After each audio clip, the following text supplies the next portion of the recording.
Not a dish you might find on panlasang Pinoy.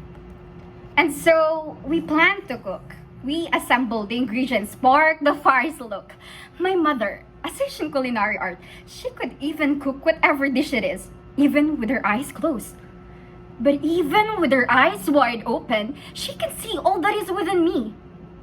In each ingredient, she finds her heart.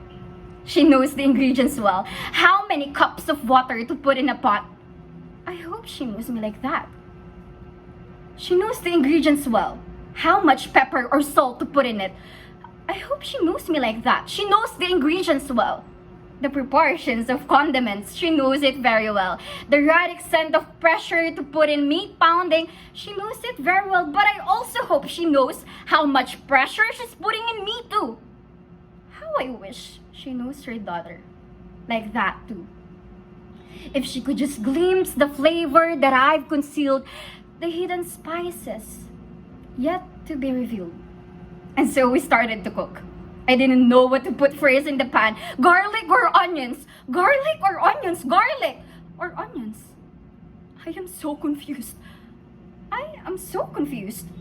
I like them both. I know myself. But my mother told me to just pick one. Just one?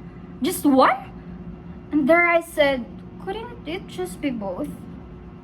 She told me to just pick one. My mother then pointed her finger to that cookbook. She insisted, what's written in this book is what I should follow? It was an insistence that left me grappling with the innate duality of my desires. Why? I wondered. Must I obey to such limitations dictated by an inflexible book?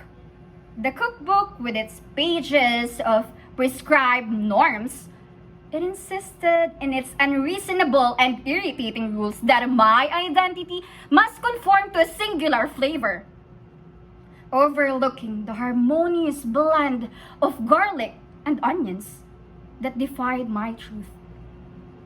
I looked at my mother. Mother, it wasn't just herbs in the pan, it was more. It was a metaphor for my life that I couldn't just ignore. To pick just one side, as if love had to be blind.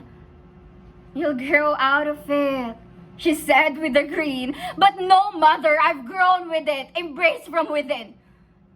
And so my mother prepared the dining table. We argued almost all throughout the cooking process. There are some spices that I want, but she could never accept. And that if I don't follow the norms, it's better if I just cook my own food. It's better if I stop being with them on that family dinner. Because what I want is causing them distress. What I am is causing them disappointment. This is why I never told you a thing, Mother. And so I am washing the dishes, tending to the aftermath of our mealtime affair. The dinner table remains a distant echo. Untouched by my presence, I observe as the tepid water envelopes my hands, gradually rendering them numb, much like the emotional numbness that has seeped into my core. Awaiting the swirling descent of the soiled water's retreat. Unlike me, it seems, who is already drained and incomplete. Right now, I just wish for my mother to see beyond the ingredients on that countertop, to somehow explore the depths of my being with the same meticulous attention she devoted to her cooking. For within the simmering pot, I longed for her.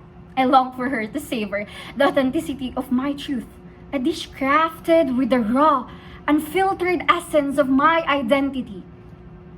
Well, just so you know, this is not something you can find on Panlasang Pinoy, but it doesn't mean I am different. I am not an overseasoned adobo. I am not a sinigang devoid of vegetables. And I am not a paksiw you forgot to put your ginger on.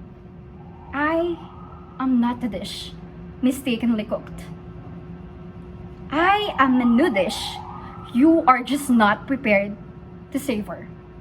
And again, this is not something you can find on Panlasang Pinoy.